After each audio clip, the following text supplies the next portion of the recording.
E eu tenho um recado para o Brasil hoje. Eu quero falar de alguém que sofreu mais do que eu. Venceu. Mataram ele, mas ao terceiro dia ele ressuscitou.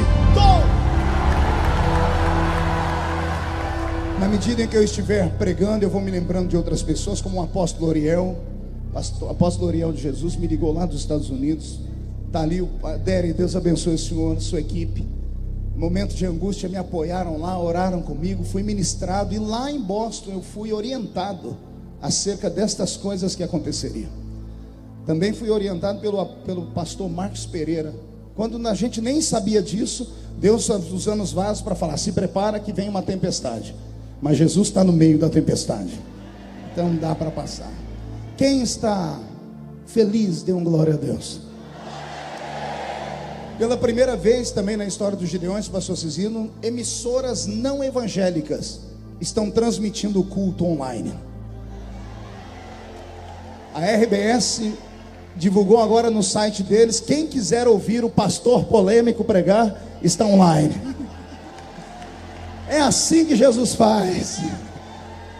E como tudo que eu prego ninguém entende, porque eles distorcem tudo, o que eu vou pregar hoje, até uma criança entende.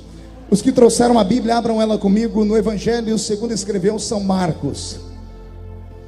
O capítulo é o de número 14 e o versículo é o de número 32 a seguir. Obrigado, Roberto. E eu só não vou te mandar embora, porque eu sei que você não fez isso sozinha. Mas não era para fazer isso, você quase me matou do coração aqui, tá? Marcos 14, versículo 32. Quem encontrou, diga amém. Quem não encontrou, peça socorro. Quantas pessoas estão procurando? Será que tem gente lá fora ouvindo a gente? Eu acho que o pessoal deve estar tudo lá no outro pavilhão. Não, calma, nós não ouvimos direito. Só quem está assistindo do lado de fora, dê um glória a Deus.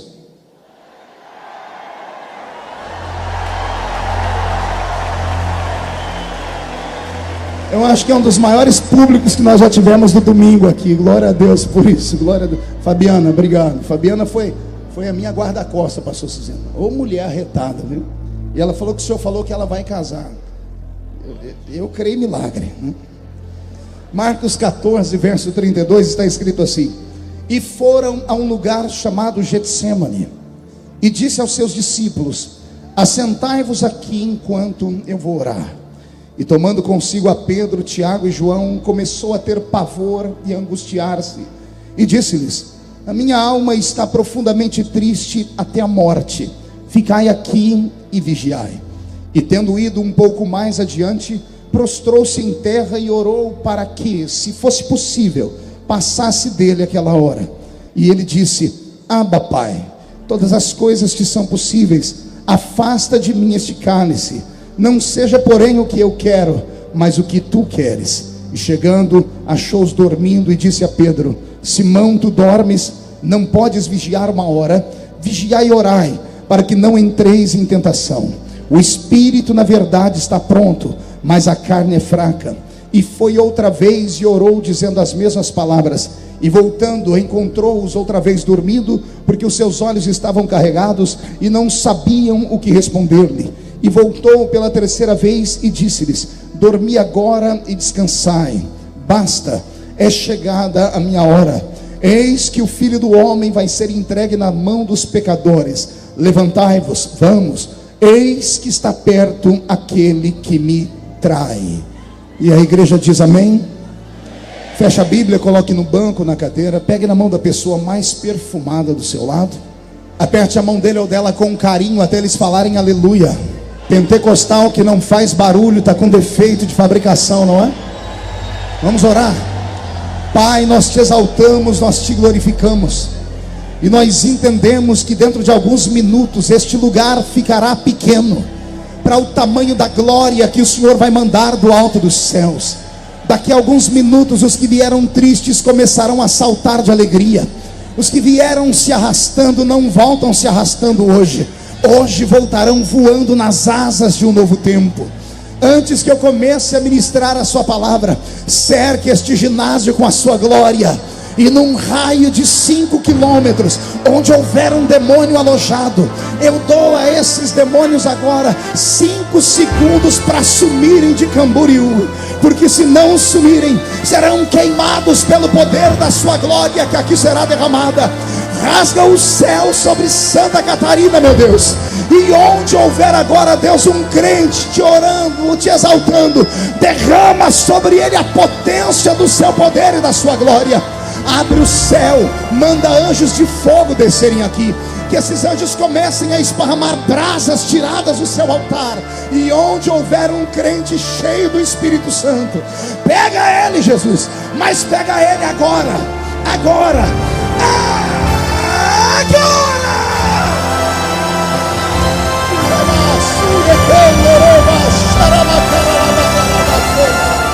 Fica conosco, Jesus, agora e sempre. A igreja diz: os que podem tomem seu assento, aplaudindo a Jesus porque Ele é bom.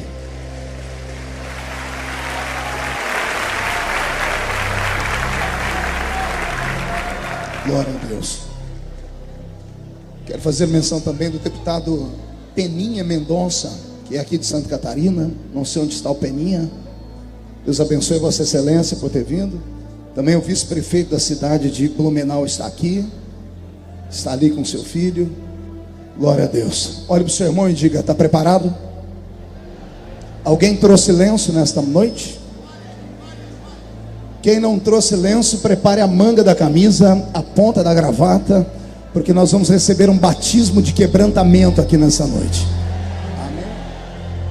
Vou pedir para que o pastor Roberto mude a música. E antes de pregar, quero explicar por que vou pregar esse texto. É uma oportunidade única, porque amanhã milhares de pessoas vão acessar o site para saber o que foi que eu preguei. Eu estou orando para Jesus salvar todos os jornalistas do Brasil. Tem alguns que já estão com raiva de mim. Nunca uma notícia durou tanto tempo. Já são quase 80 dias. E nesses 80 dias eles foram obrigados a revirar minha vida inteira. E pegaram mensagens que eu preguei aqui nesse púlpito há 14 anos atrás, pinçaram palavras polêmicas e jogaram para a mídia secular, tentando macular a minha imagem diante do povo, desenhando uma figura de um monstro. E se eu fosse um monstro, não teríamos essa multidão aqui me ouvindo nessa noite. As minhas pregações não despertam ódio, elas despertam nas pessoas a consciência dos seus pecados.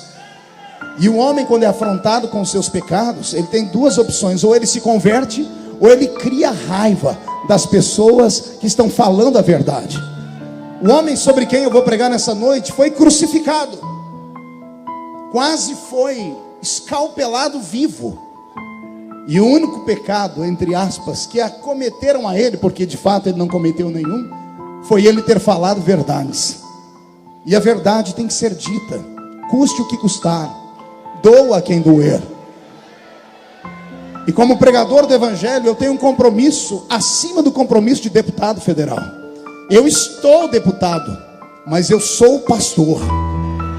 Amanhã posso não estar mais deputado, mas serei pastor até a volta de Jesus de Nazaré. Então podem caçar o deputado, mas nunca vão caçar o pastor. Querem criar leis para colocar pastores na cadeia, mas ainda que formos para a cadeia, lá dentro pregaremos o evangelho de Jesus Cristo, porque para isso estamos aqui.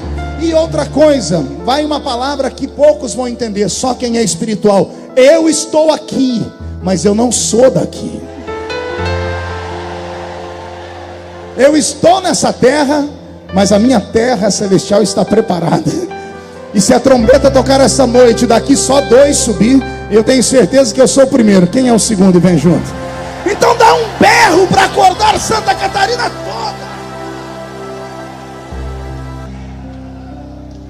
Glória a Deus. Eu tento hoje explicar as minhas posições, as minhas atitudes. Tento explicar hoje porque é que eu falo o que falo, penso o que penso. E tudo isso através da minha motivação. O que me motiva a lutar pela família, o que me motiva a lutar pelos pensamentos da igreja, é a história que nesse momento eu passo a contar. Respire fundo, olhe para o seu irmão e diga: ouça com o coração agora. Pastor Roberto, mude a música para mim. Era uma noite parecida com essa. Só não era o mesmo dia da semana, mas era uma noite depois de um dia afadigado de lutas, de coisas gloriosas que aconteceram, testemunhos. Todos haviam lavado os pés, as mãos, agora estão assentados ao redor de uma mesa. E aquele que sempre é o mais alegre naquela mesa, nesse dia não está alegre. Seu semblante está descaído. Ele pouco fala nessa noite, Heron, a quem eu agradeço por todo o aparato e organização aqui dos Gideões. Deus abençoe vocês, viu? Virou meu guarda-costas também, daquele tamanho ali, ó. I love you. Era uma noite como essa, mas como eu disse, aquele que é sempre o que traz a alegria está triste, sentado talvez no meio da mesa ou na cabeceira. Os que estão ao redor dele não compreendem por que o semblante dele está descaído, o olhar está quase que perdido. Até para partir o pão, ele partiu o pão com ressalvas. O coração dele palpitava muito. E houve um momento que ele não aguentou a emoção e disse: um entre vós vai me trair. E quando ele diz isso, ele choca os que estão ali. Um olha para um, que olha para outro e pergunta: serei eu, serei ele? E Jesus revela: aquele a quem eu der esse bocado de pão. Se eu estivesse naquela mesa, eu jamais estenderia a mão para pegar aquele pão. Você estenderia a mão para pegar ele? Ele revelou antes: aquele a quem eu der esse bocado de pão. E não é que Judas estende a mão para pegar o pão. Naquele momento a mente de Judas trava. Ele pouco estava prestando atenção no que Jesus estava falando, porque ele não se importava mais com o mestre. E naquele momento foi revelado o traidor. A ceia seguiu. Eu não sei como, não sei o que é que os discípulos fizeram naquele momento quando descobriram que Judas era o traidor. Talvez o próprio Senhor tenha soprado sobre eles um vento de glória e apagado da memória deles aqueles últimos segundos. Terminaram a ceia. Ao terminar a ceia, sempre tinham algo para contar. Nesse momento está todo mundo perdido, porque as pessoas estão envergonhadas pelo momento. Começam a se levantar pedindo licença, e pela primeira vez Jesus olha um a um e diz: não saiam daqui, fiquem comigo hoje. Eu imagino os discípulos que já estavam se levantando, se assentando de novo, sem entender nada, porque esse não era um pedido comum. E naquele dia Jesus faz um pedido que ele nunca havia feito, pelo menos a Bíblia não conta. Ele olha para eles e diz assim: eu queria que acontecesse aqui o que o meu pai ensinou através de Salomão. Quem está triste, cante, para que a tristeza vá embora. Ah, como eu queria a letra daquela música, Paulo Marcelo.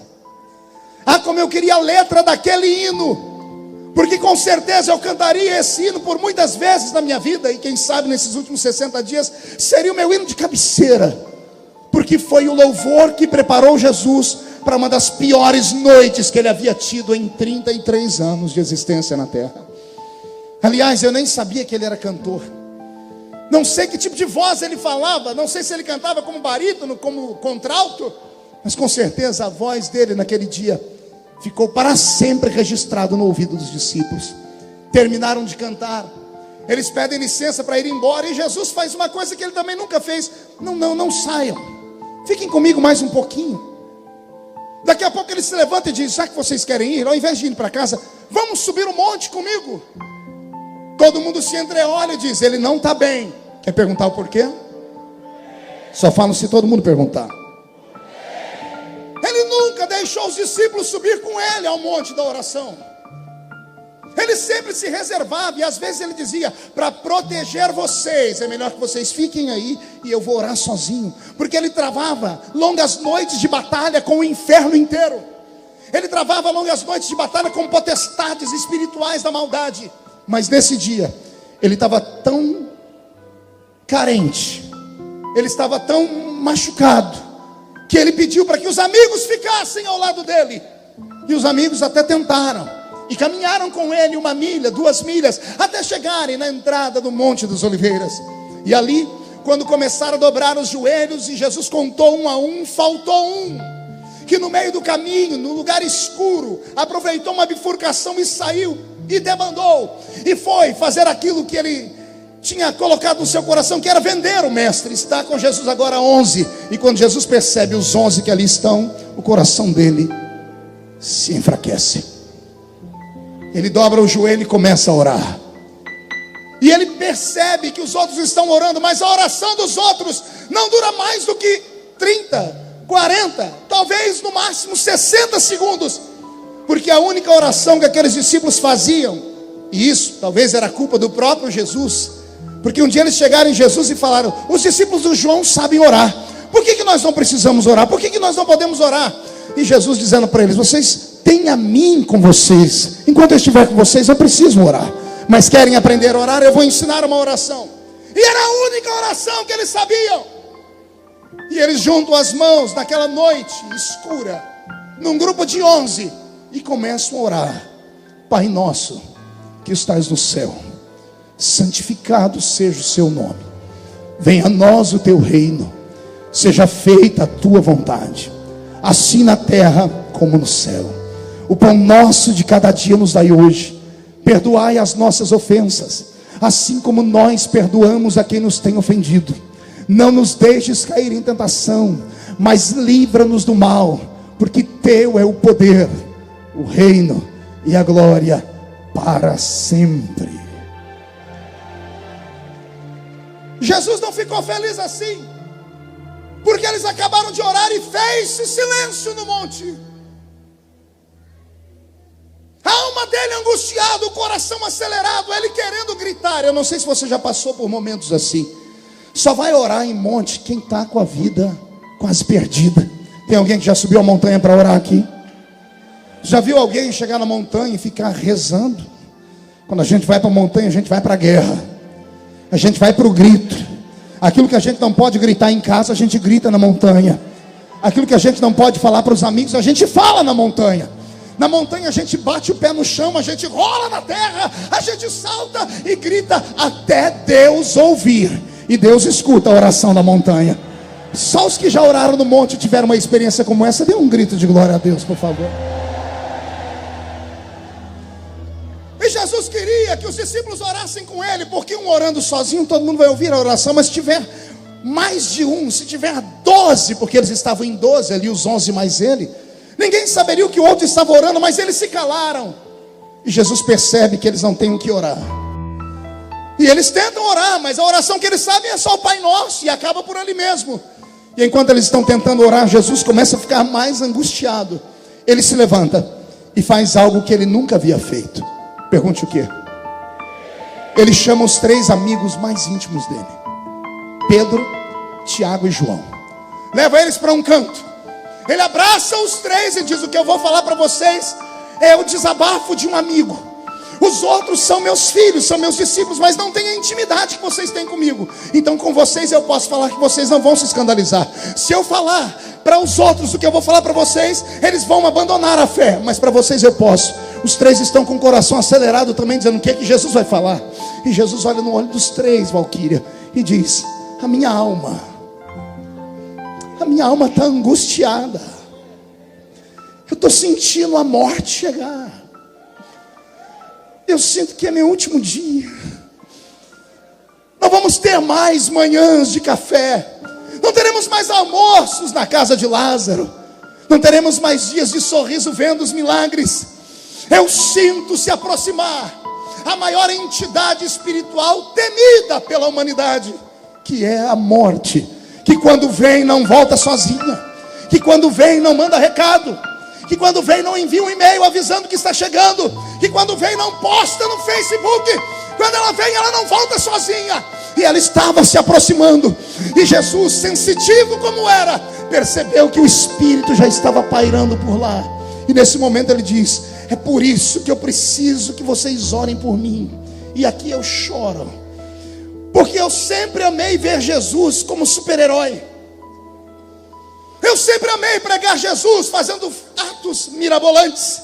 Quer ver um pregador pentecostal ficar feliz? É colocar ele para pegar a passagem onde Jesus estava dormindo na polpa do barco, e o barco quase indo a pique, mas alguém se lembra que ele está no barco. E quando chamam por ele, ele sai do meio do barco, vai até a proa do barco, no bico do barco, estufa o peito, abre os dois braços e, buscando uma autoridade que ninguém tem na terra, ele grita: acalma-te, vento, e aquieta-te, mar.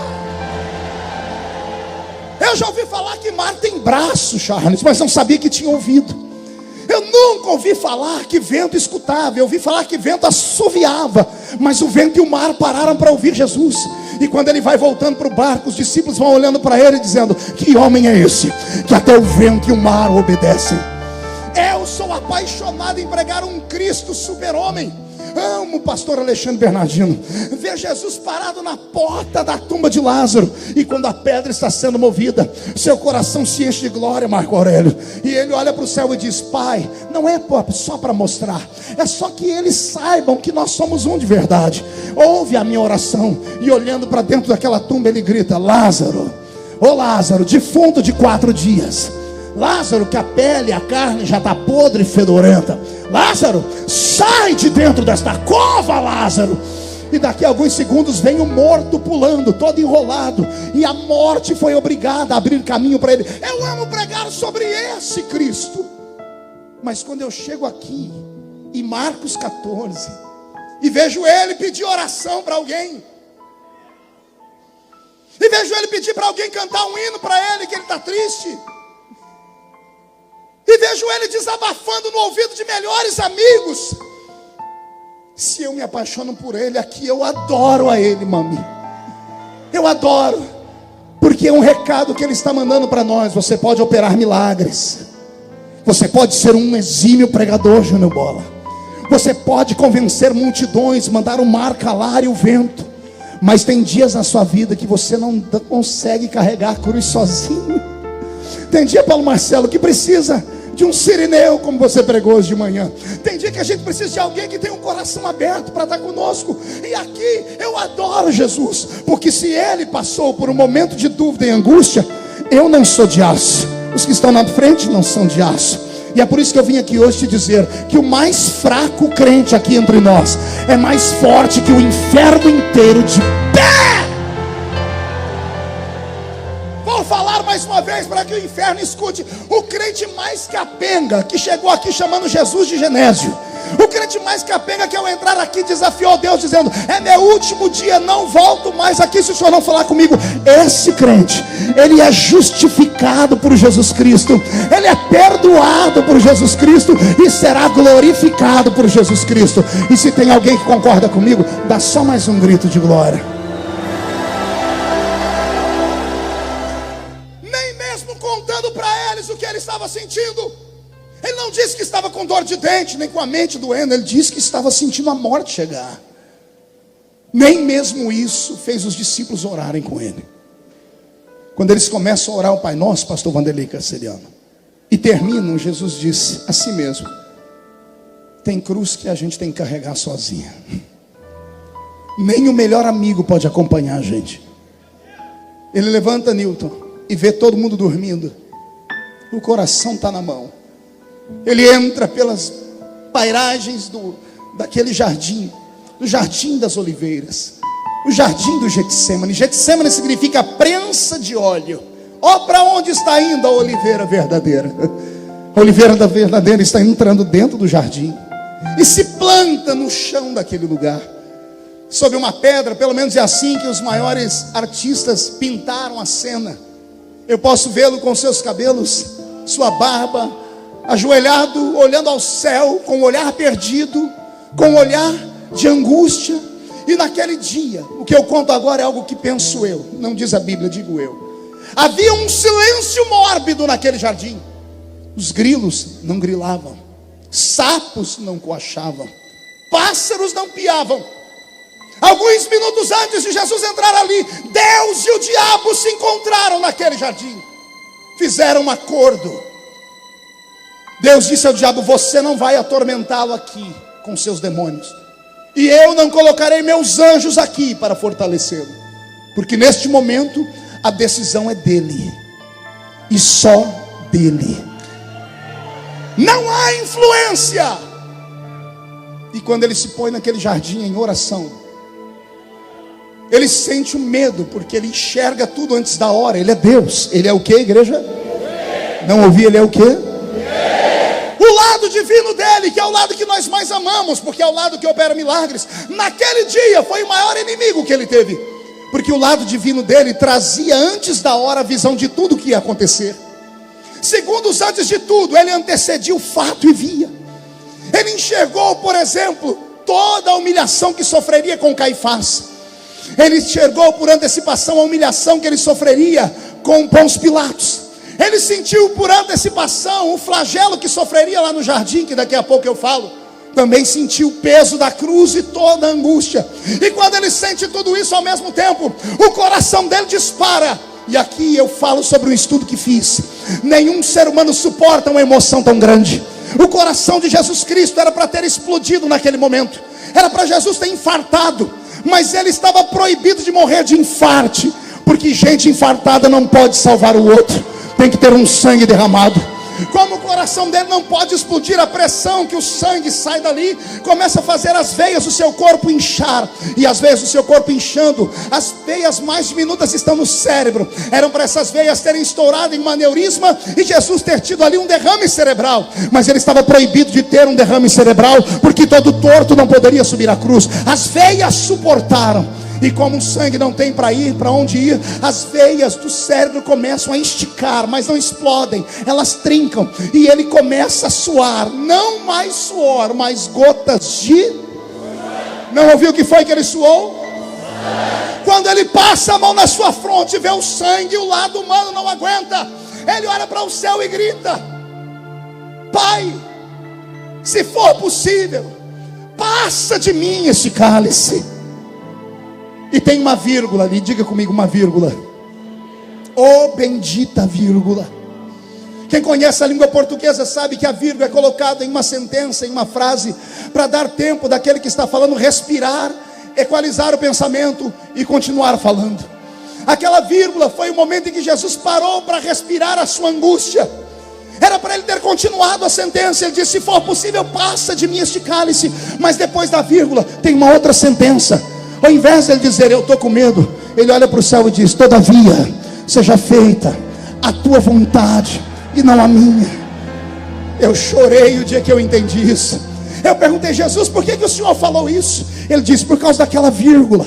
Eu disse: o que o Senhor viu na vírgula? Ele disse: na vírgula eu não vi nada. Mas no momento em que eu parei para respirar, eu abri os meus olhos espirituais, que me fizeram anteceder e ver a cruz. E eu vi a cruz antes da hora de novo. Só que agora eu não me assustei, porque eu inclinei a cabeça para a direita e enxerguei lá na frente, depois da cruz. E depois da cruz eu vi os gideões missionários da última hora.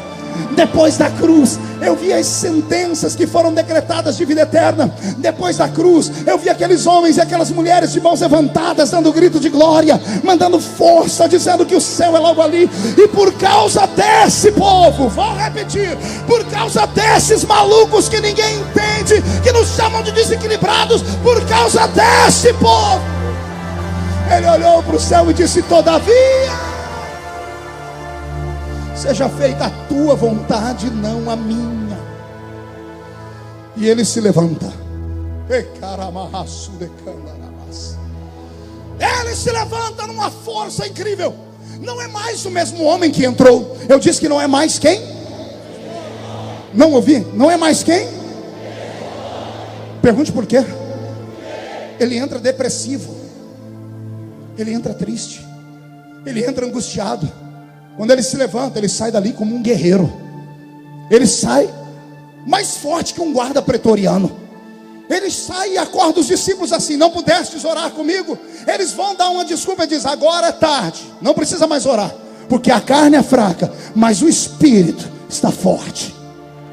Não, você não entendeu. Ele diz: eu entrei aqui com a minha carne tremendo, mas recebi lá dentro uma fortaleza no espírito. Eu encaro o diabo se for preciso. Agora eu profetizo que depois desta festa, nesta noite, as famílias que estão reunidas aqui, ao saírem pelas vicinais, pelas estradas do Brasil, vão voltar cheias do Espírito Santo. O seu espírito vai estar de pé. Eu profetizo que você não vai temer a nada e a ninguém. Se levantarem contra ti 11 mil demônios, 1000 cairá de um lado lado, 10.000 cairá do outro, e você não será atingido, porque a força do Espírito estará sobre você. Só quem crê nisso, levante a mão direita. Agarre o ombro de quem está do seu lado, por favor. Agarre o ombro de quem está do seu lado. Ó, tem gente que nem para me obedecer vai. Agarre o ombro da pessoa. Ah, pastor, e se for um jornalista? Agarra com as duas. Chacoalha a pessoa até ela ficar irritada. Irrita ela. Faz isso na sua casa. Faz isso na sua casa. Chacoalha a pessoa até ela ficar irritada. Irrita ela. Diga: Deus te trouxe aqui para isso. Ele vai fortalecer o seu espírito. Só quem crê nisso reage.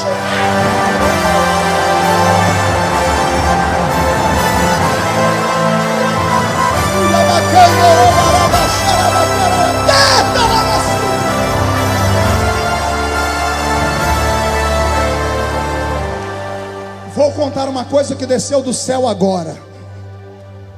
Você não sabe o poder da sua fraqueza. Não, isso veio do céu, desceu agora. Vou repetir. Você não sabe o poder da sua fraqueza.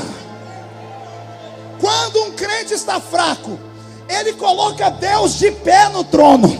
Deus não consegue ser Deus na vida de crente forte. Vou repetir de novo, parece heresia, mas não é não. Deus não consegue ser Deus na vida de crente forte. Porque o crente forte confia no braço dele, confia no joelho dele, confia no bolso dele, confia na convenção dele, confia na igreja que está com ele, confia no trabalho dele. Agora o crente, quando está lascado, quando está vendendo almoço para comprar janta, quando está sofrendo mais do que sovaco de aleijado, quando ninguém dá nada por ele, nesse momento ele se joga no chão e diz: papai, eu não aguento. Aí Deus se levanta e diz: é para você que eu sou Deus. Onde você não vai, eu te levo. O que ninguém faz por você, eu faço. Eu profetizo que os fracos que vieram aqui, porque os fortes já foram embora, mas os fracassados que vieram aqui terão uma surpresa esse ano. 2013 será o ano da revolução na sua vida. 2013 será o ano da glória de Deus na sua vida. Só quem crê nisso, tira o pé do chão para adorar agora. Deixa eu ver.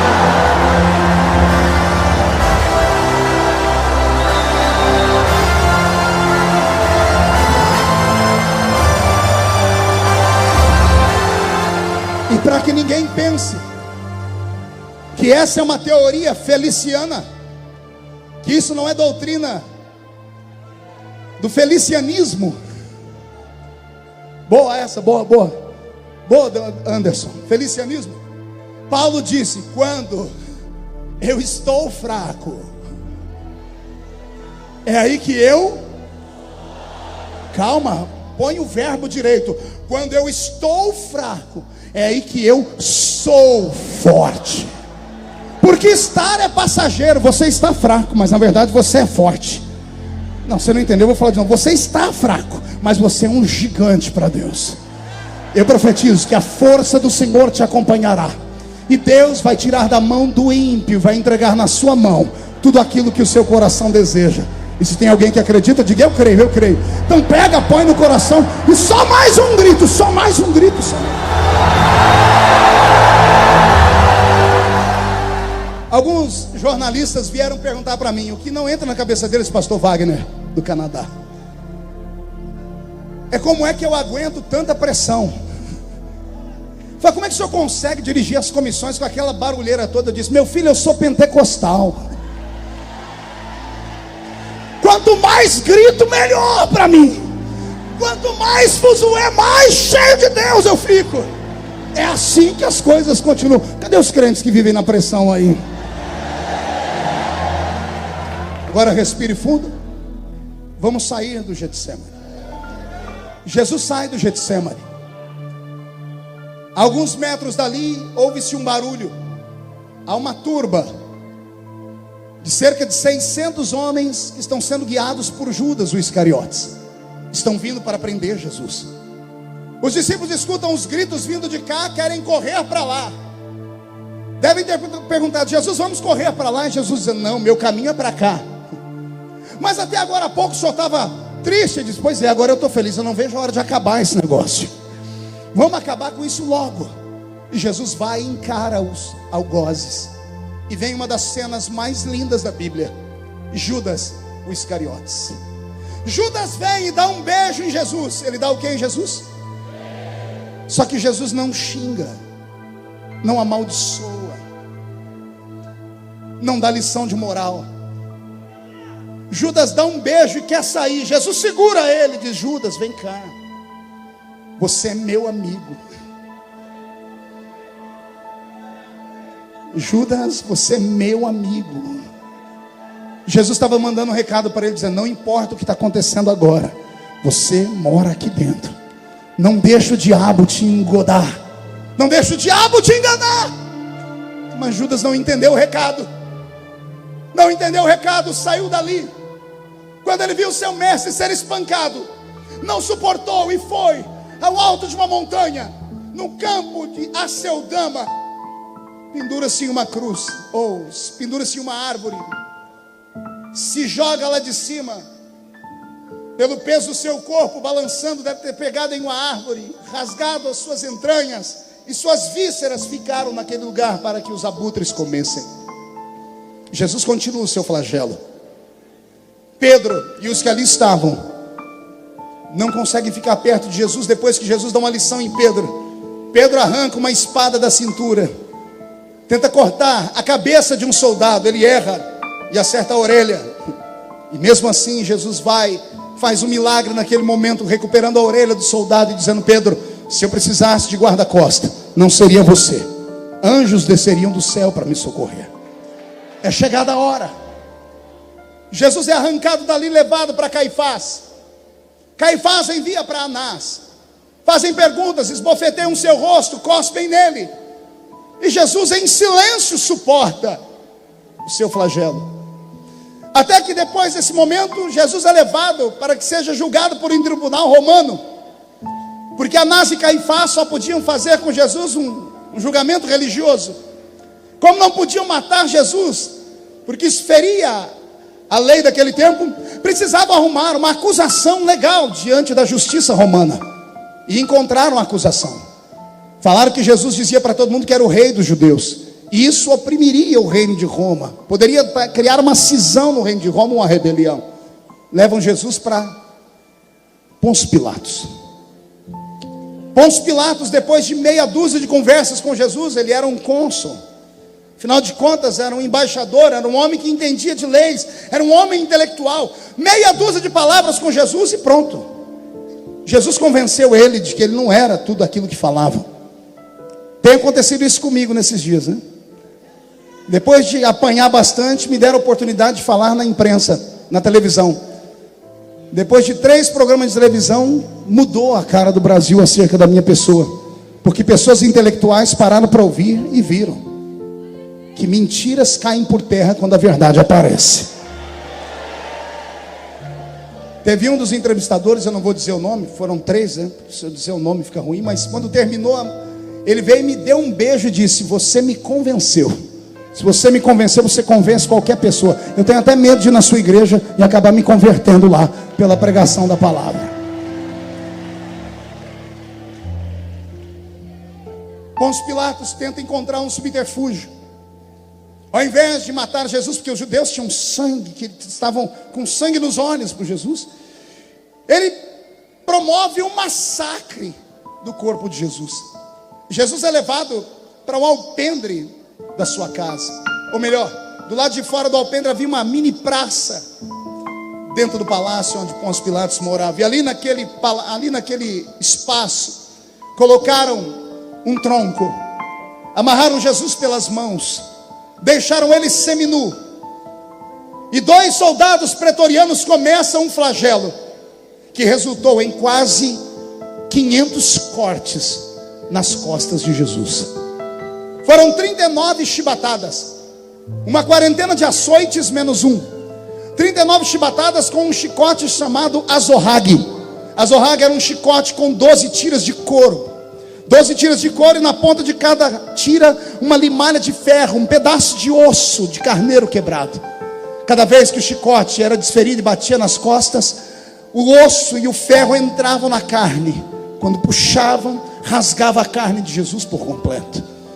Ele teve isso elevado a 39 vezes. Então multiplique 39 vezes 12, e você vai ter o número de cortes que Jesus teve nas suas costas.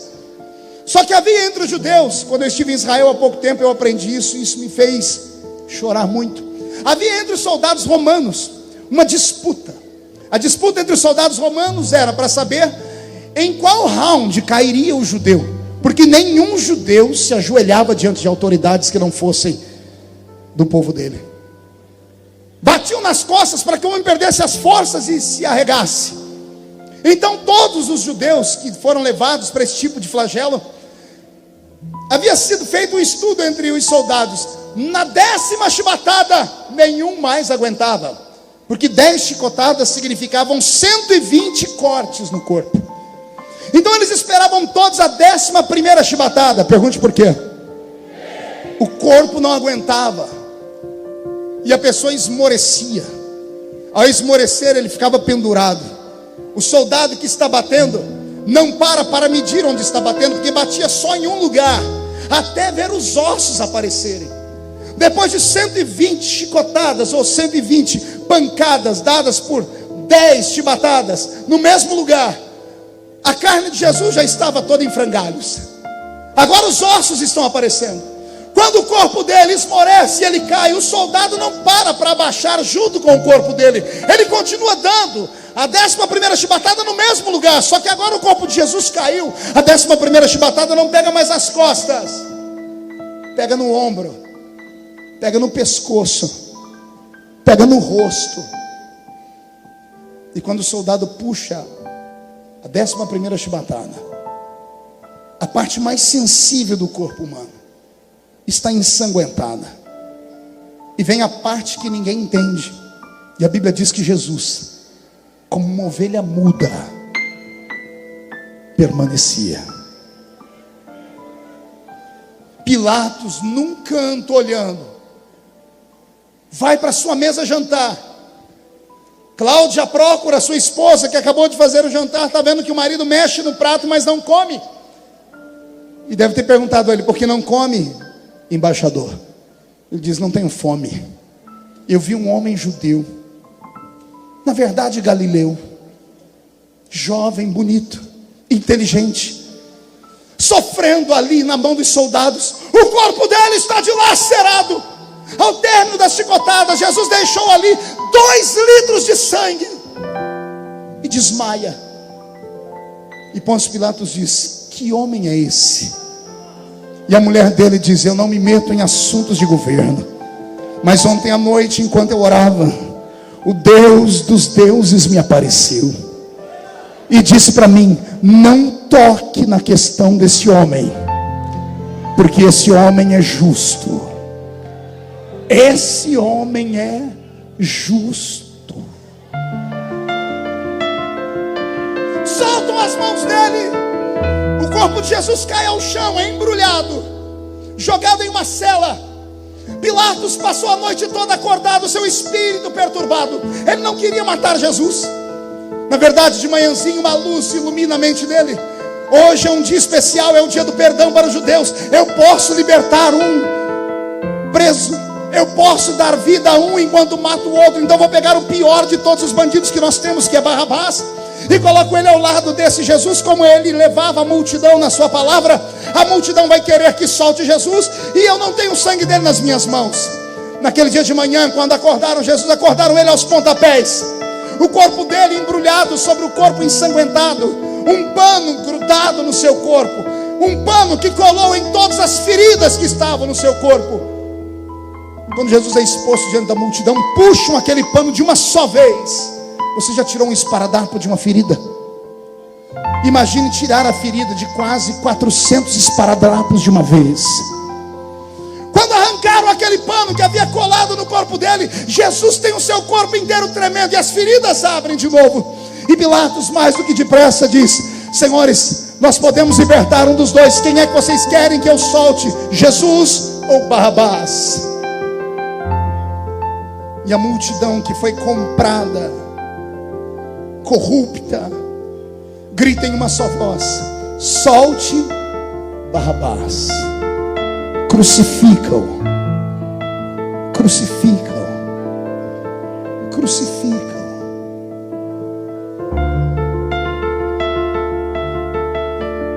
Pilatos lava as mãos.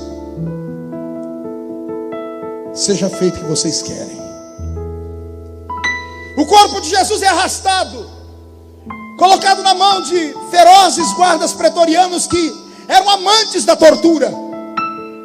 Eles pegam o patíbulo da cruz, que era a parte onde se colocavam as mãos, e deixam preparados num canto. Começam a preparar o corpo de Jesus com um cortejo de horror. Pegam uma coroa de espinhos e dizem: já que você é rei, eis aí a sua coroa. Fincam na cabeça de Jesus uma coroa com espinhos que chegavam a ter de 11 a 12 centímetros de tamanho. Espinhos capazes de vazar uma madeira de acácia, a madeira usada para fazer a arca da aliança.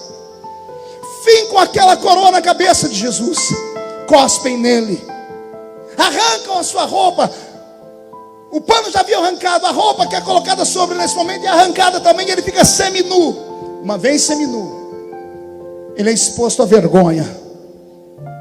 As pessoas pegam um patíbulo da cruz e colocam nos seus ombros, e começa a via da crucificação. Se um dia você for em Jerusalém, vá na via da crucificação. Tem os 14 lugares onde Jesus esteve, onde o seu corpo tombou, onde ele caiu. As pessoas que deveriam amá-lo, lutar por ele, gritar por ele, não fizeram. Aqueles que ele curou, alimentou, podiam ter feito alguma coisa naquele momento, mas não fizeram. E ele solitário andou por aquela via, caindo, capengando, se levantando, até que encontram no meio do caminho o Cirineu. Cirineu é obrigado a ajudar Jesus a carregar a cruz. A forma de Jesus dizer a mim e a você, quando a cruz estiver pesada e cair no chão, vai ter alguém para te ajudar. Mas vem um recado, é doloroso, mas é verdadeiro. Nem sempre será aquele que você espera. Geralmente a ajuda vem de onde você não espera. Geralmente Deus vai levantar um estrangeiro para te ajudar. Recebe esta profecia? A sua luta você não vai passar sozinha. Se os seus irmãos te abandonarem, se todo mundo te abandonar, nem que tenha que vir um estrangeiro te ajudar, você vai caminhar e vai ter alguém do seu lado. Se você concorda comigo, dá mais um grito de glória.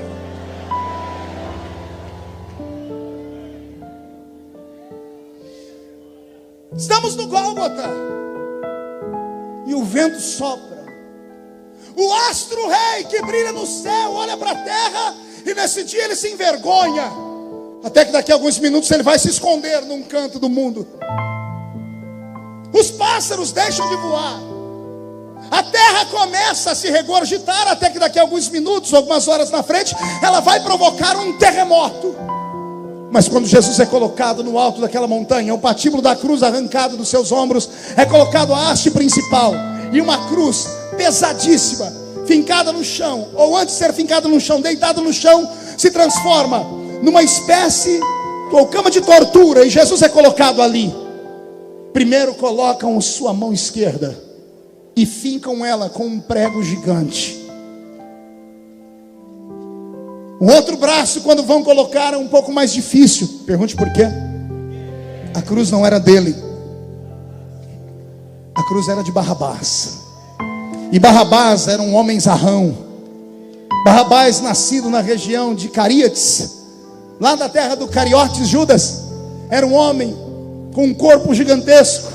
A cruz era feita 5 dias antes, sob medida. Era perfurado um buraquinho nela para facilitar a entrada do prego. O primeiro prego deu certo, o segundo não dava, porque o braço de Jesus era curto, e puxam o braço dele, esticam até quase desconjuntarem os seus ombros. E aí sim fincam a sua mão. Por isso amarram os seus braços, como aparece nos filmes, para que o corpo dele não se rasgue as mãos e ele caia. Os pés são um problema. Não se prendiam os pés em linha reta, o homem não ficava ereto.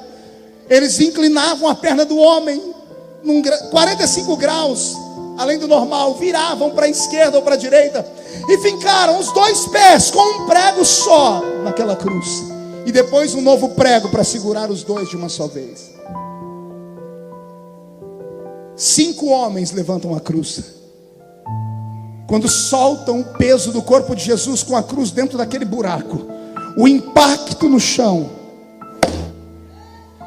faz o corpo de Jesus vir à frente, sua mão se rasga, ele não cai porque está ali amarrado. Os omoplatas apertam seu pulmão e ele não tem como respirar. Estude isso e você vai ver qualquer pessoa que estudou com afinco dizer: a morte de Jesus levaria apenas 15 minutos.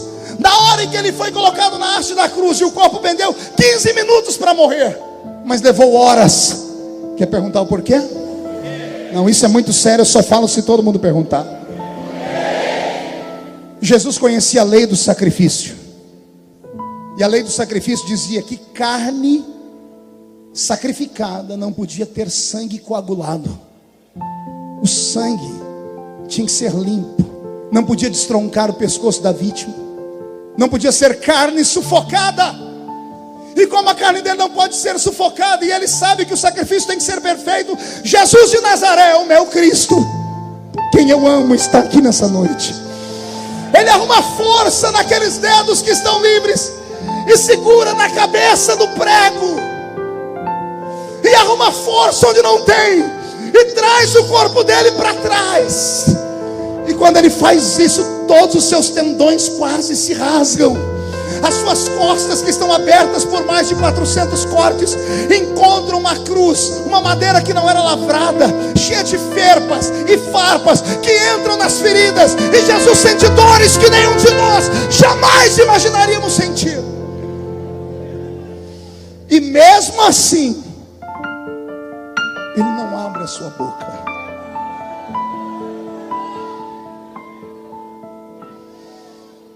Aos amigos que estão nos ouvindo, é por isso que eu não renuncio.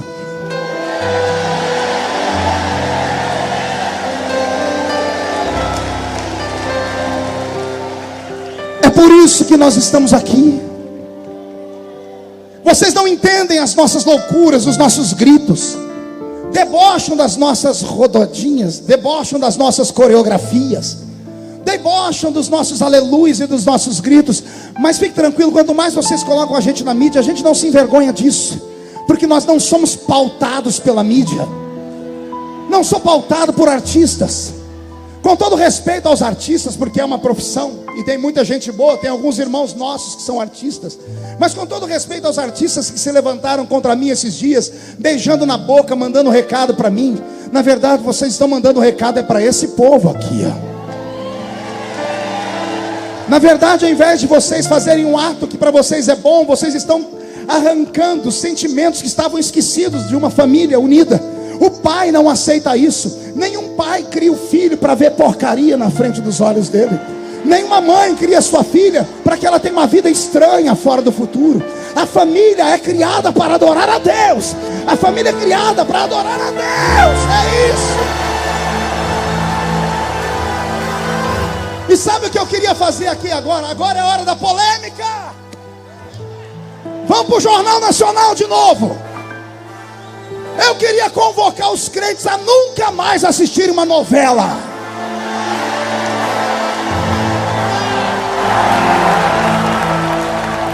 Sabe quando é que eles vão sentir o peso da nossa fé? É quando pararem de vender jornais para crente. Quando nós pararmos de comprar jornal, pararmos de comprar revista, pararmos de assistir televisão, pararmos de comprar os produtos que eles usam para praticar essas imoralidades. Esses homens só sentem o peso no bolso. É hora de reagir.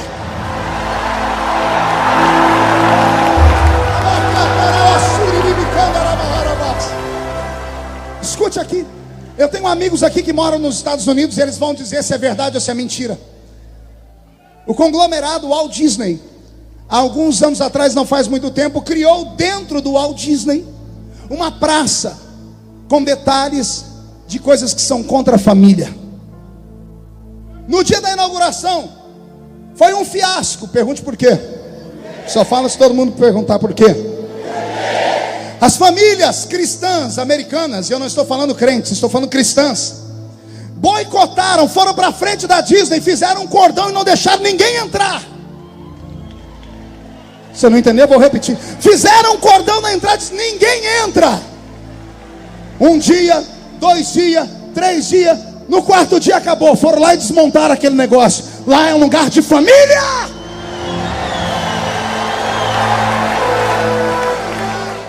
família. Família é a base da sociedade. Família é a base da existência. Antes do Estado está a sociedade. E antes de haver Estado e sociedade, já havia família. E antes de haver a família, havia um homem. Deus disse: farei para você uma mulher, e os dois juntos darão crescimento à humanidade.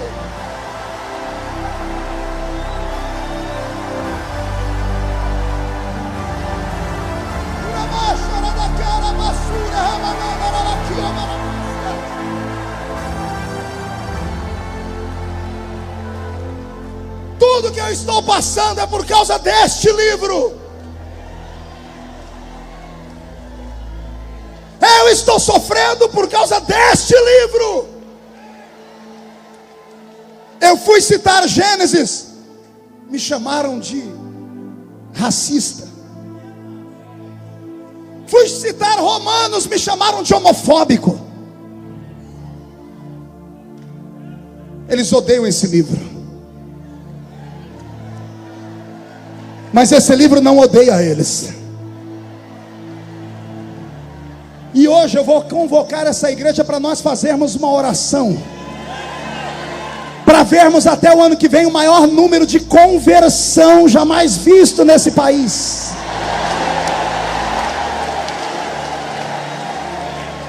Talvez até tenha alguns manifestantes por aí perdidos. Aqui vocês não têm coragem de me encarar, né? Olha a multidão que a gente é. Mas teve alguns lugares do país onde eu fui, que eles tiveram coragem de ir. Interessante é que eles iam num grupo de 20 e 30. No final saía só 25, 26. Aí eles perguntavam: cadê os outros? Estão lá na frente do púlpito da igreja chorando. Aceitaram Jesus como Salvador. O evangelho é poderoso, amigo. Eu não te odeio. Menino, eu não te odeio. Menina, eu não te odeio. Eu te amo. Eu queria que você conhecesse o que eu conheço. Eu queria que você conhecesse esse Cristo que sofreu na cruz por você. Eu queria que você entendesse que o que está acontecendo na sua vida é apenas um fenômeno comportamental que pode mudar. Que pode mudar. Eu vou repetir: pode mudar, porque Jesus transforma a água em vinho. O mel Jesus transforma. A Bíblia diz que ele encontrou uma prostituta. 15 minutos depois de falar com a prostituta, ela já era missionária. A mulher samaritana, ela encontrou Jesus, negou água para ele. Jesus disse: se tu soubesses quem sou eu te daria água, e quem bebe dessa água nunca mais tem sede.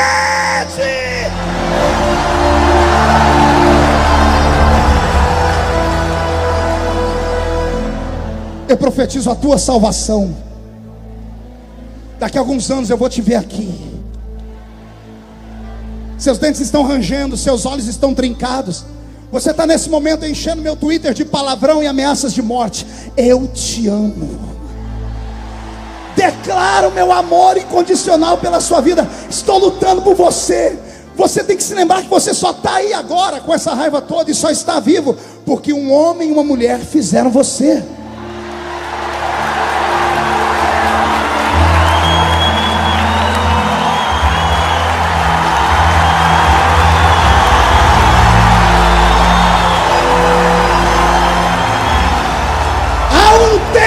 De milagres se aproximando do Brasil. O Brasil será o celeiro missionário desta década, porque a família sobrevive.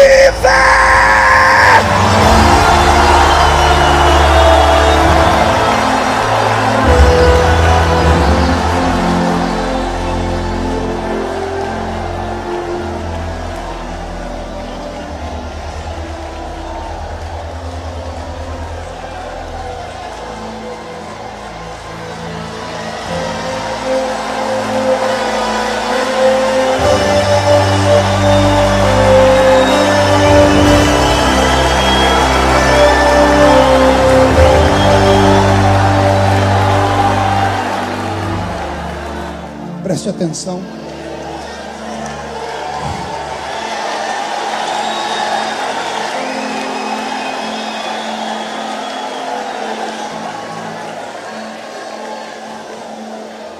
Pegue na mão da sua irmã. Pega na mão do seu irmão.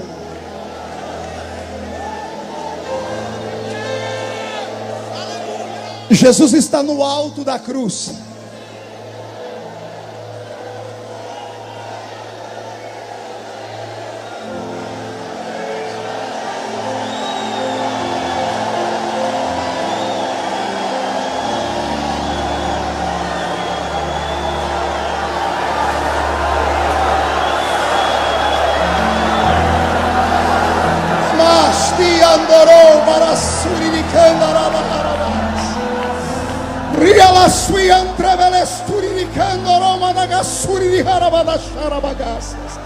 Pai, derrama a unção do batismo com o Espírito Santo.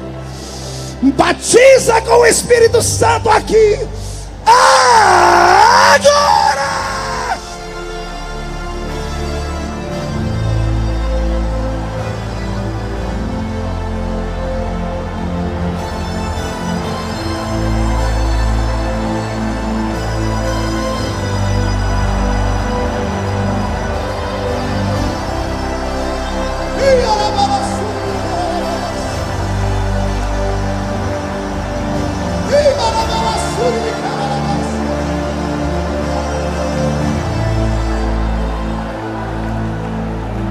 Estou sentindo uma autoridade de Deus aqui. Estou sentindo uma autoridade de Deus que está vindo sobre os obreiros do Brasil. Eu estou aqui com uma retaguarda de santos e santas, mulheres de Deus e homens de Deus. Vocês não podem voltar para suas casas sem esta autoridade. Há uma autoridade sendo entregue nesta noite. A autoridade onde o Senhor dará a chave das cidades onde os senhores moram nas suas mãos. É um tempo de conversão. É um tempo que nunca antes houve na nossa história. Eu tenho dificuldades em lidar com esse tipo de revelação instantânea que vem. Estou tentando explicar. O Senhor está dizendo ao meu coração que a nação brasileira será usada como um breque. Nós seremos usados como freio no carro do anticristo. O carro do anticristo está acelerado na Europa, está acelerado na América do Norte. O carro do anticristo vem pelo apoio das grandes governanças. O carro do anticristo vem debaixo de uma palavra chamada progressistas. E acorde, escute, vou denunciar. Essa semana um pastor postou numa reunião onde ele estava a seguinte palavra sobre mim. E o nome do infeliz também é Marco. Ele escreveu assim: nós podíamos orar nesse momento para Deus dar um derrame no pastor Feliciano.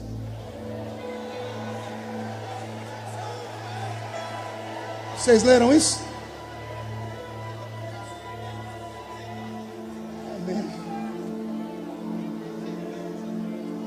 Tem pessoas aceitando Jesus como Salvador.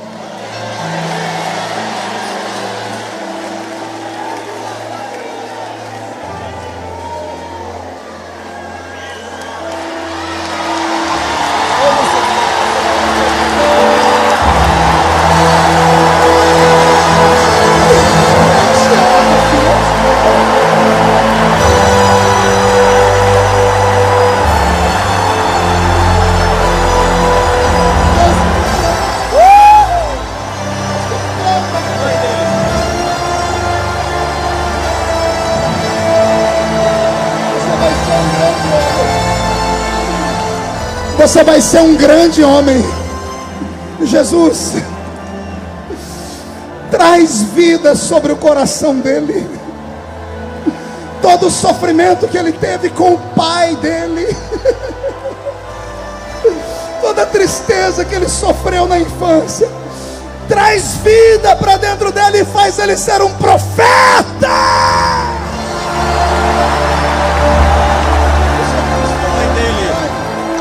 Abraça seu filho, leva. Você vai ser um profeta, vai ser um profeta. Ai, Jesus amado.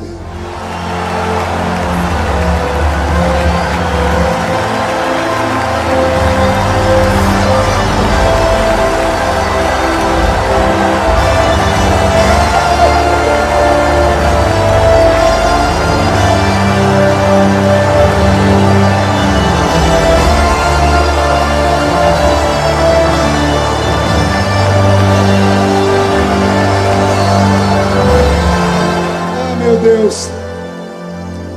Coloque ele aqui perto da gente para cultuar aqui perto. Nessa luta que eu venho passando, me deixaram sozinho na cruz por 30 dias. Mas não foi maldade. Foi um tempo que Deus permitiu. Por 30 dias, Newton, você está lá em Brasília, você sabe, nem a nossa frente havia se manifestado. Em 30 dias, nem a minha convenção havia se manifestado. O Brasil inteiro me viu apanhar sozinho. E houve noites que eu chorei. Eu sou presidente de um ministério pequeno. Nossas igrejinhas têm 4 anos. Eu achei que nós íamos ter que fechar as portas da igreja, Joelson. Joelson é o pastor da igreja de Ribeirão Preto. Está na mídia as fotos. Mais de 200 pessoas gritando, fazendo feitiçaria na frente da igreja. A minha esposa, vem cá, amor.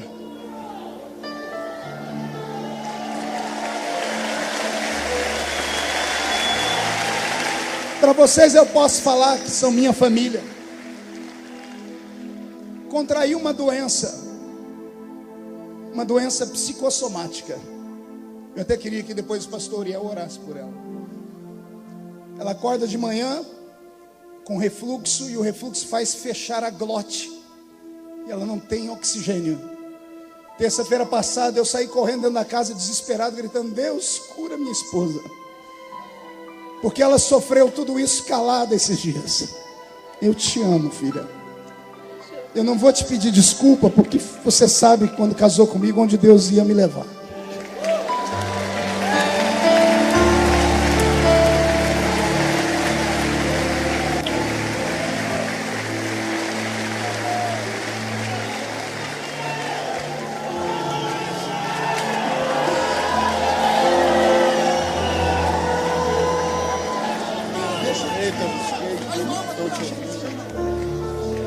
Meu Deus, o meu filho.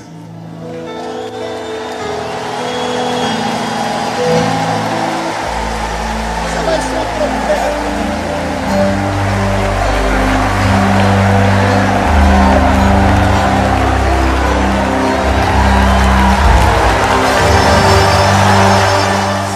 Imagem e semelhança de Deus.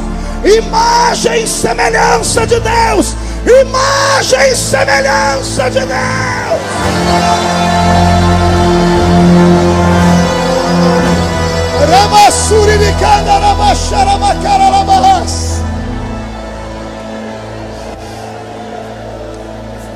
Ouçam-me. Eu estou indo devagar, eu estou deixando Jesus fazer. É melhor deixar Jesus fazer. Nesses últimos 60 dias, as minhas agendas acabaram.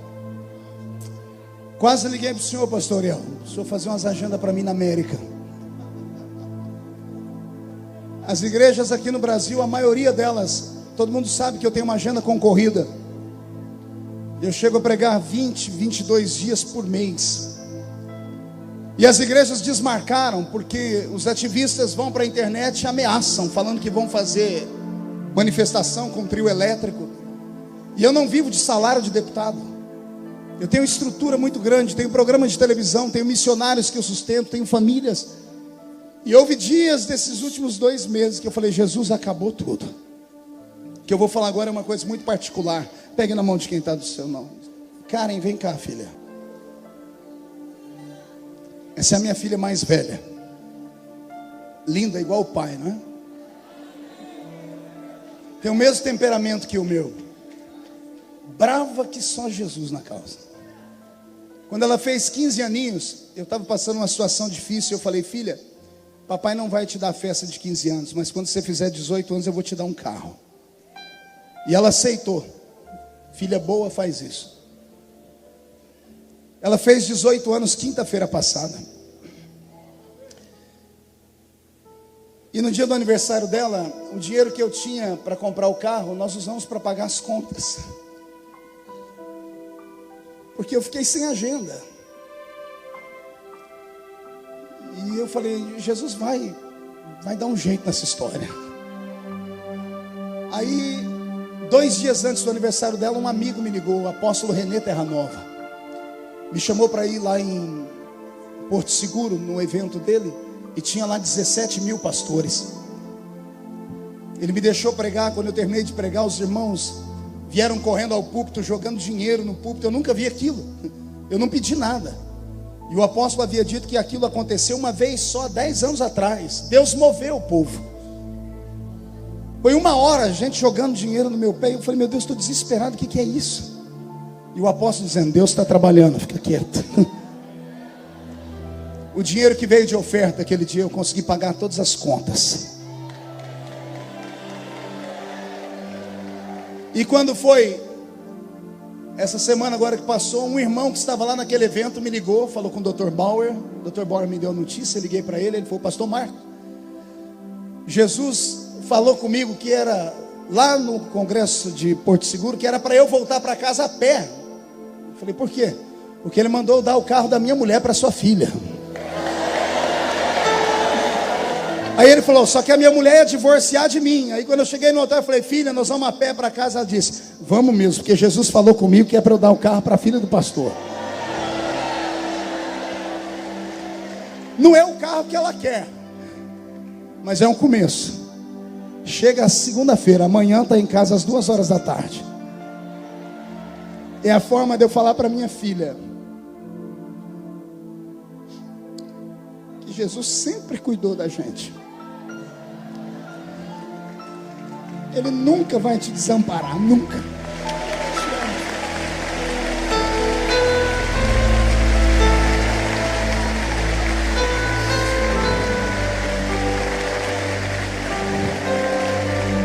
Pensamos que estamos sozinhos na cruz, mas não estamos. Respira fundo, pega na mão de quem está do seu lado. Oh glória! Jesus olhou para cima, o céu fechou. Ele olhou para frente, todo mundo que ele curou e abençoou virou as costas. Mas quando ele olhou para baixo, estava lá a mãe e o melhor amigo.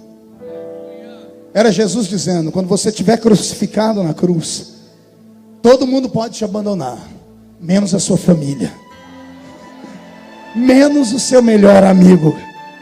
Jesus te trouxe hoje aqui para, antes do culto terminar, você já começar a preparar seu telefone. Você vai mandar uma mensagem para o seu pai, para sua mãe, para sua esposa, para o seu marido, para o seu filho, para o seu primo. Vai haver um mover de Deus antes da meia-noite na sua casa. O milagre que você estava esperando já está chegando. É por isso que eu amo a esse Cristo.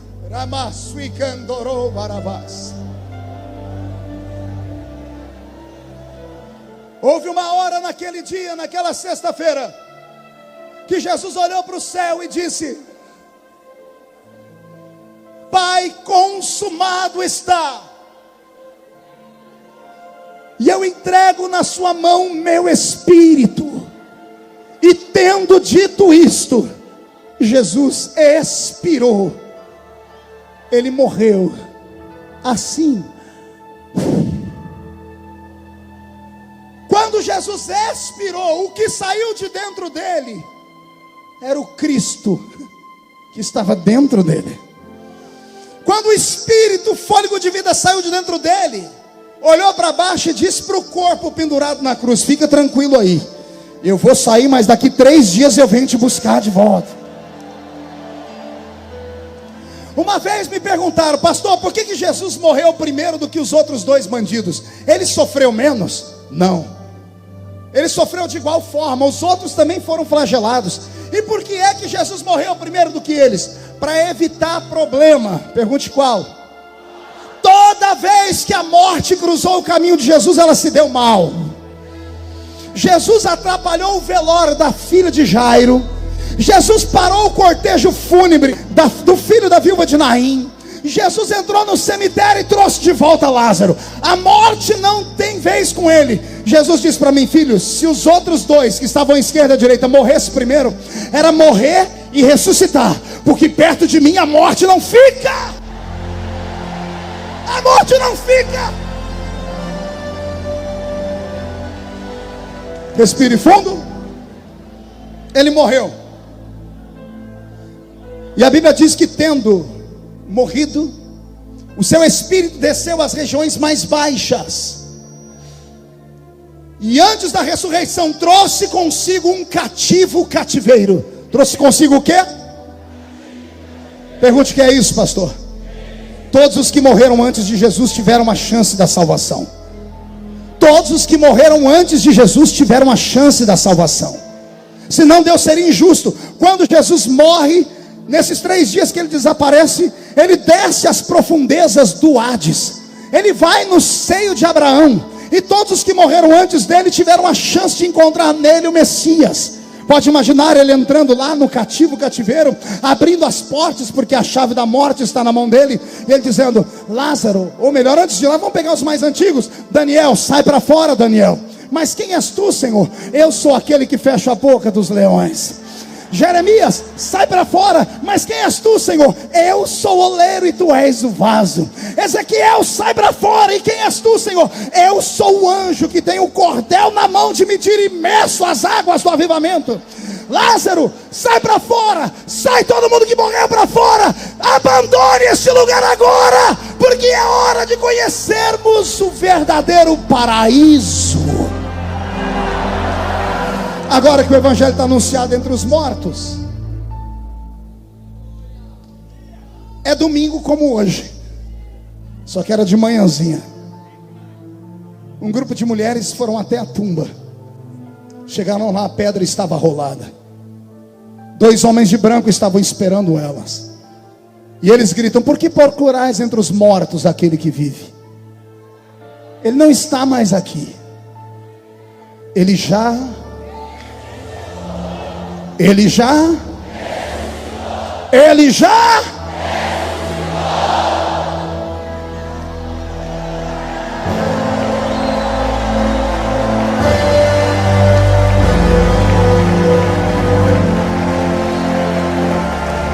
segura a mão do seu irmão de novo. Eu estou terminando, eu encerro aqui. Ressuscitou. Apareceu por um período de 40 dias a quase 500 irmãos. Marcou o encontro com eles no pé de uma montanha, em Atos capítulo 1. Dialogou com eles alguns minutos, e enquanto dialogava, foi subindo ao céu. Uma nuvem começou a elevá-lo. E enquanto ele estava subindo até os olhos não mais o verem, os 2 anjos que estavam na tumba, que vieram escoltá-lo, voltaram, porque os discípulos estavam olhando para o céu. Os anjos desceram, cutucaram o ombro deles e disseram: por que estão olhando para cima? Do jeito que ele foi, qualquer dia desse,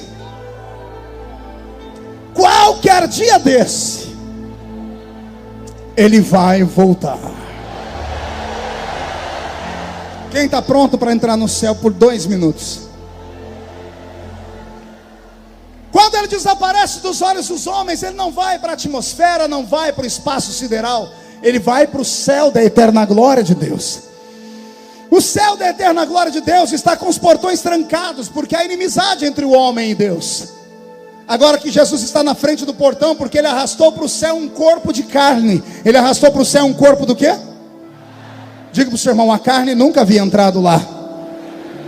Ele entrou lá na entrada do céu, na porta, com aquele corpo que ele arrancou da cruz. Quando ele está na porta do céu, com aquele corpo estranho, os anjos que estão guardando a entrada do céu vêm voando e vêm dizendo: quem é esse que se aproxima aí? Quando olham nos olhos dele, percebem quem ele é, então gritam, que está escrito nos Salmos: levantai, ó portais eternos, para que entre o Rei da Glória. Mas os anjos que têm a chave do céu estão lá dentro. Eles vêm voando, vêm correndo e vêm gritando: mas quem é este Rei da Glória? Os que estão do lado de fora abrem as asas e gritam: o Senhor dos Exércitos, poderoso na batalha. Ele é o Rei da Glória.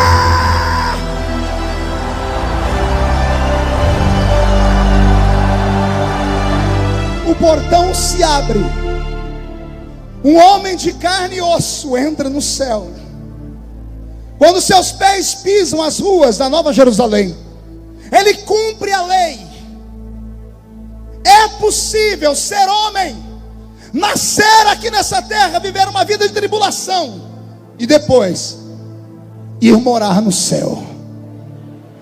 Você não entendeu? Eu vou falar de novo. É possível ser de carne e osso, comedor de arroz e feijão, e quando morrer, ir morar no céu. Amigo que ouviu esta pregação evangelística, talvez se o pastor Cizino me chamar para o ano que vem, eu venho com a mensagem pentecostal.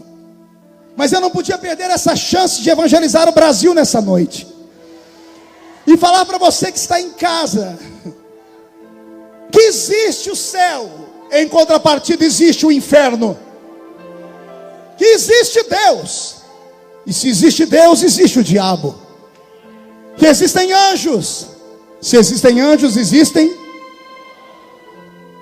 Quando morreres, para onde irás? Quando eu era menino, cantava uma música que me dava arrepios. Ela dizia assim: o homem pode ser famoso no mundo inteiro, ter muitos amigos e muito dinheiro, mas no fim da vida nada pode levar. A multidão levará até o cemitério, mas de lá para frente o caso é mais sério. Não terá ninguém para lhe acompanhar. A Bíblia afirma que depois da morte segue-se o juízo. Não se preparou quando era preciso adorar a Deus e abster-se do mal. Agora não adianta prece, está condenado. A condenação e o juízo final. É por isso que nunca vão me fazer negar a cruz. Você tem uma alma, e a sua alma precisa de Deus. Vou pedir para que toda a igreja feche os olhos. Ó Deus de Israel, eu sei. Apoio o pastor Marcos Feliciano, acreditando na sua força, na sua fé. O pastor e deputado federal Marcos Feliciano representa a minha pessoa. Eu não vim a esse mundo para adorar outro rei. Vamos lá? Pastor Marcos Feliciano representa a família piauiense e a família brasileira. Convido a todos que venham nos unir com essa força e apoiar junto os projetos, os planos do pastor Marcos Feliciano. Os leões estão rugindo sem parar. Estou com o pastor Marcos Feliciano, apoiando o povo brasileiro. Que eu dou o maior apoio ao pastor Marcos Feliciano. Ele é nossa família, fazemos parte da família de Deus e apoiamos nesse projeto, nessa causa. Meu louvor incomodou a todos que são contra ti, ó Jeová. Marcos Feliciano foi um dos pastores que foi usado por Deus para me tirar do tráfico de droga. Só quem sabe canta.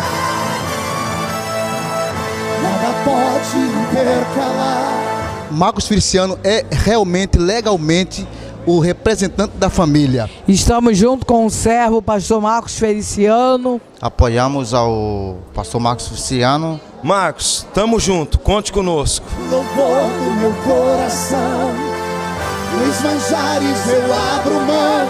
Pastor Marcos Feliciano representa o povo brasileiro. Que pastor Marcos Feliciano me representa. Vai em frente na sua luta, na sua fé, que Deus é contigo. Tamo junto, Deus abençoe. Nos palácios não quero não. Marcos Feliciano é uma pessoa do bem. O pastor Marcos Feliciano vai representar bem o nosso Brasil. Nós estamos dando o maior apoio ao nosso pastor Marcos Feliciano.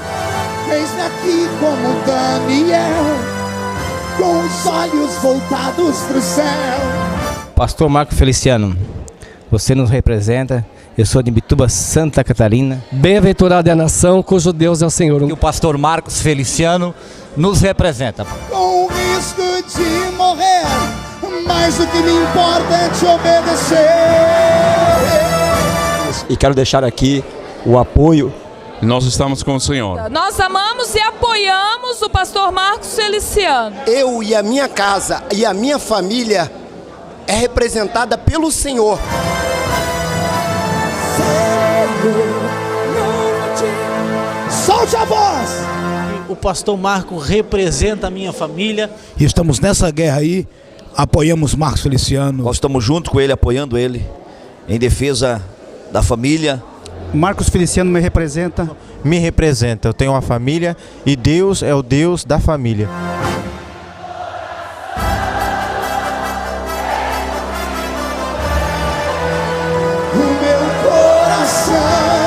Marcos Feliciano é um homem de Deus. O pastor Marco Feliciano, que é nosso amigo, que é um homem de Deus, tem o nosso apoio. Também apoio o pastor Marcos Feliciano.